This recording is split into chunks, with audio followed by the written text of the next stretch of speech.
Alright, so this is a suggestion via a donation. The name of the video is What Happened to the Hornets and Why Cows Eat Snakes. This is coming from Casual Geographic. Let's go and check it out.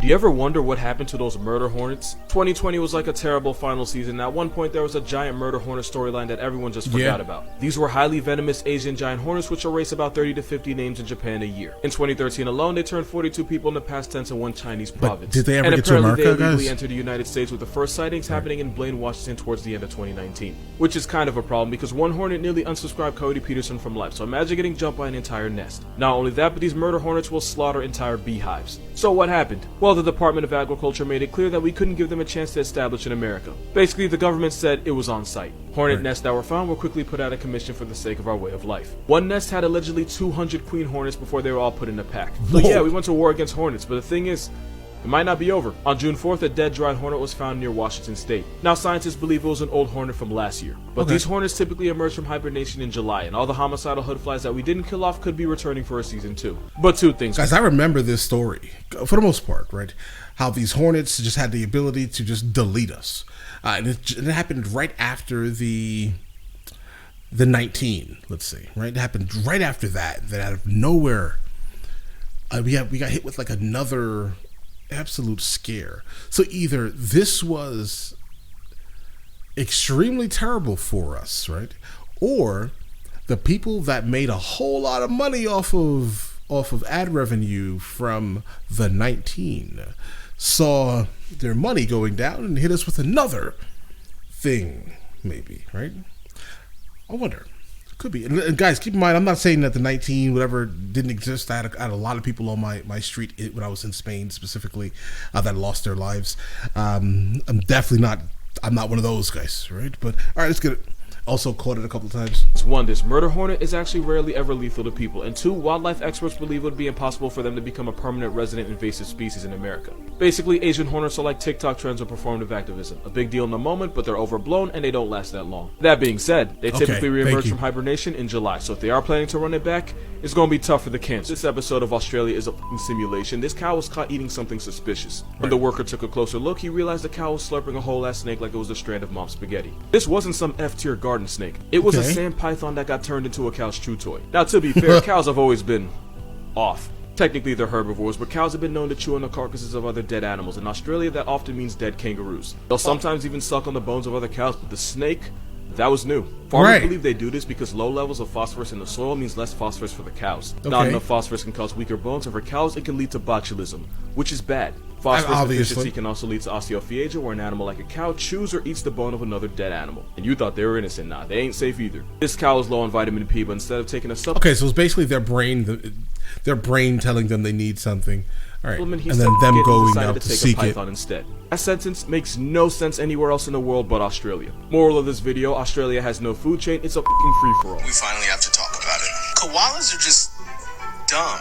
Like, they're literally their own biggest obstacle. I just want to add to the koala slander real quick because there's one special thing about them that not nearly enough people know. And you know me, I don't really need a reason to put them on blast. So y'all know eucalyptus, right? Now I'm going to ignore the fact that their entire personality is eating something that nature made abundantly clear is not supposed to be eaten. It's poisonous, hard to chew, and has zero energy, but of course a koala gon' koala. But that's not the problem. The problem is they literally can't even digest the one thing they insist on eating. They need special gut bacteria to break down the toxins of the eucalyptus. And of course an animal that isn't smart enough to understand rain isn't going to comprehend probiotics. But to get the bacteria and, not starve to death, the baby koala will nuzzle up to the mother in the, this position. The baby will tickle the mother until she releases a green paste called cecum fecal pap. For months, the baby will eat its mother's food just so it can spend the rest of its life nursing itself by eating eucalyptus. Koalas have been around for about 25 million years, yet the best thing they can do is eat and look cute. To be fair, lots of animals do this, but koalas eat just for something that isn't even worth eating in the first place. Oh God, guys. Snakes like the python can actually swallow things bigger than their head. A lot of people think snakes unhinge or dislocate their jaws to do this, but that's... Guys, so recently we've seen him speak about the birds, right? Mainly those birds that produce, I don't know, they basically like consuming the diapers, let's say, right, of other baby birds, and he just makes it so we have to watch it, right, multiple times, and then now we see another one. Koalas are nasty. Noted. They're also not extremely intelligent, apparently. Noted. They eat a plant that they really should not be eating because their body cannot really digest it. And they're so, apparently, idiotic that they... How do you say this nicely here? They make their offspring consume it out of their back orifice. Guys, this is nasty. Let's continue. That's not what they do. It's actually weirder. That's because for snakes, the bones in the lower jaw, called the mandibles, aren't connected the same way they are with us. Instead, they're held together by a stretchy ligament. These two jaw bones work independently and can actually spread apart from each other, which you can see here. Right. I really hope Down Bad Mike don't see this. That demonic yawn is how snakes like pythons can deep throat things they honestly have no business even attempting. For reference, if you were built like a python, you'd be able to swallow a whole watermelon without chewing and without using your hands. All thanks to those two bones. Because those two jaw bones work on their own, they can slowly inch whatever they're trying to eat towards the back of their throat, basically like walking their jaw over their victim. A snake's mouthpiece is so flexible that the bigger ones like anacondas, boas, and pythons can swallow deer, goats, alligators, and even small cows. If it makes you feel any better, this is an emerald tree boa, and since they're non-venomous, they're basically harmless. Might cost you a few extra sessions of therapy, but I promise you there's more snakes in your life. You probably dated them. Yeah, whoever designed this shrimp was on LSD. The mantis shrimp just makes no sense as a living animal. Let's talk about it. Like, I'm sorry, there's no such thing as a pretty snake, right? I apologize if that offends you. There just is no, I don't see the value in them. I look at them and I don't want nothing to do with you, bro. And then the last one we saw, apparently they fly too. Just understand that snakes just keep getting worse to me as we continue through these days. This shrimp can throw a punch at 50 miles per hour. Noted. Not only can they throw hands faster than literally anything else on Earth, the acceleration of the punch is basically the same as getting hit with a 22. Yeah, God gave them the right to bear arms and they act accordingly. Their punch is so quick that it causes a cavitation bubble to form, and when it pops, it's hotter than the surface of the f***ing sun. Built like an underwater pride symbol with the left-handed Thanos, the mantis shrimp hunts by repeatedly striking the shells of clams, snails, and crustaceans until the shell splits open. It's that in the heat of getting pimp slapped by... Somehow my light just turned off. I think let's continue. Lucifer, that makes it easy for the mantis shrimp to turn its prey into a prayer. And if it wasn't for the fact that they can shatter aquarium glass, they'd actually be dope pets. They can shatter aquarium glass? Their eyesight is so advanced that they can see polarized and ultraviolet light that's invisible to us. And where we have 3 color receptors, God said, why not, and decided to give this shrimp 16. They don't see more colors than we do the way some people think, but each row of photoreceptors is designed to detect a different kind of light. Okay. Oh, and they have 360 vision, because nature really pimped out the shrimp for no reason. 10 things you didn't know about the world's grumpiest cat. Why, It's though? a Pallas cat, and it's basically the snow leopard's little brother found in the same Central Asian mountain ranges like the Himalayas. They're one of the highest cats on the planet. One Pallas cat was found 18,300 feet in the mountains. That's as high as more than 14 Empire State Buildings. It's around that height where your body would start to fold on you because of lack of oxygen. Pallas cats can survive being that high because just like snow leopards, or ice tigers if you know you know, they have huge lungs, a powerful heart, and massive nasal cavities to pull in more air. They are massive introverts, and the only way they ever tolerate each other is when they want to make more of themselves. They're so good at surviving where they honestly have no business that when you take them out of the mountains, they actually start to struggle, which is why they're a bad idea for a pet. Also, they're closer to cougars, ocelots, and servals than they are to domestic cats, but if you try to play him like a pet, he will remind you. Also, you'll probably never see one in a zoo. Nature made them so good at living in the mountains that they literally can't survive anywhere else, and when you take them out, they usually get canceled by diseases that they wouldn't have to worry about up in God's attic. No fact here, I just think this is cute. They are Pikachu's biggest op. Their favorite food is the Pika that the shock mouse is named after. Yeah, I'm super Google good doesn't on respect these, them, bro. because if you look up ugly-eared cat, they pop up. 5 sponge facts that might change the way I'm good on any cat. you look at Robert. Most sea sponges are hermaphrodites, making them both male and female at the same time. And since they don't move, they get it on by either budding or by blasting baby maker onto the ocean, hoping it finds eggs to fertilize. Since they're an easy target for turtles and some fish, most sponges are toxic and use chemical weapons to defend themselves. The Caribbean fire sponge is actually poisonous enough to cause a severe rash to anybody who tries to hold it. Since some of the most toxic chemicals in science can be found in sponges, doing this could put you straight in the ER. These sponges can be used to fight cancer. Russian researchers isolated a compound from a sponge whose name gives me anxiety and synthesized it, and the result was a substance that killed prostate Bro, just go ahead and cells. pronounce it. Starfish eat by ejecting their stomachs out their mouths, wrapping it around their prey, digesting it from the outside before retracting the now soupy remains back inside. Why am I telling you this? I have no Starfish idea. eat everything, including, sponges were the first animals, and it's possible they're the sister group to every living animal on Earth. By that I mean a very, very, very long time ago, there was a common ancestor for every animal alive, and sponges were the first to diverge from that ancestor. If that's true, that means for everything. I'm talking about you, your dog, Harambe, that squirrel in your attic you haven't met yet. The sponge is a sister group for all of them. So basically that shirt, that tie, and that thigh gap was the blueprint for life as we know it. The more you know. Fescapli synopsis reticulata. I figured he was going to do that, bro. Listen, this man's vocabulary is so spectacular that I kind of expected him to be able to go ahead and pronounce this ridiculous word, right? And he probably uses it in sentences regularly. I'm just going to let you guys know. I would believe that. The other day, somebody called me a walking Pokédex, and yeah.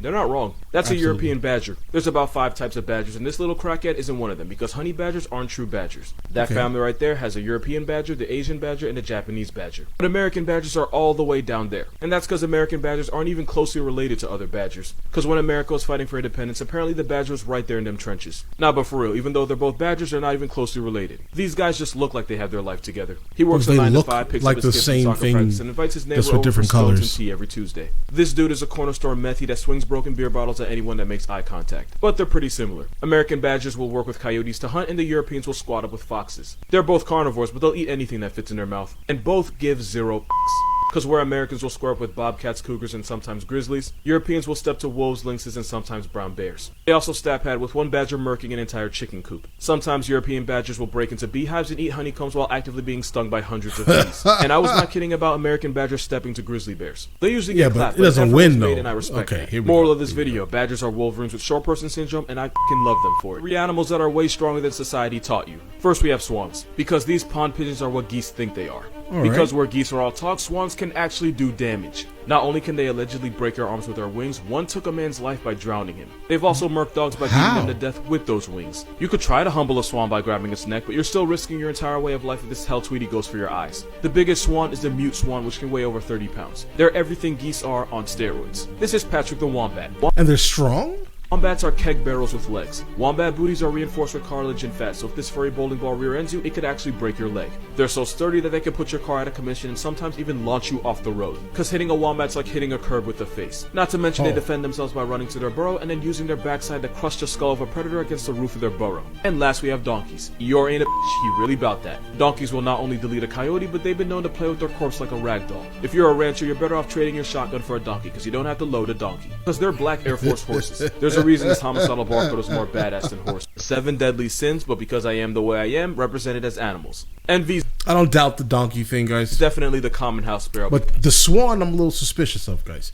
I have no idea what a wombat is, but the swan, yeah. Because if she finds out her mate's been cheating on her, she'll proceed to butcher and abort the chicks he had with another female. Why do y'all go after everyone but the actual cheater? I don't get it. Exactly. Lust is definitely the anti-kindness. I Because he never won't stop spreading understood his seed that. until his immune system shuts down, his body disintegrates, and bro just becomes past tense. Bro really experiences post-nut clarity in the afterlife. Gluttony is the Argentinian wide-mouthed frog because they never stop eating. The only way this kamikaze stops is if it either chokes to death or literally tears its stomach open. These frogs will die trying to swallow something physically bigger than they are. Wrath is no one else but the hippo because every year they RSV at least 500 people to Heaven's House Party in Africa alone. And let's be real, the number's probably higher, we just haven't found the bodies yet. Sloth is a sloth because that just makes sense. Pride is a peacock because being a show-off helps them bag a female, but it also helps them get bagged by a tiger. Yeah, Those feathers make it harder for them to fly and impossible to see behind why you themselves, would which is want why those its biggest type of flex feathers. often gets it buried. And greed is a Tasmanian devil because they can shove 40% of their body weight down their throat and they'll eat so much that they can't walk afterwards. 40% would be like the average man scarfing 140 burgers in 30 minutes. The more you know. Let's talk about the blobfish. This is what they actually look like. It's just that they live up to 4,000 feet below the surface at the bottom of the ocean. That's almost 3 Empire State Buildings. It's only when you drag them to the surface that they look like a deformed Kirby with a botched nose job. For those of you that try to slander my baby, this is what you'd look like if you had to live in his hood. Stay humble. If a normal fish lived that deep, its swim bladder would get forced out of its mouth and it would fold to water pressure.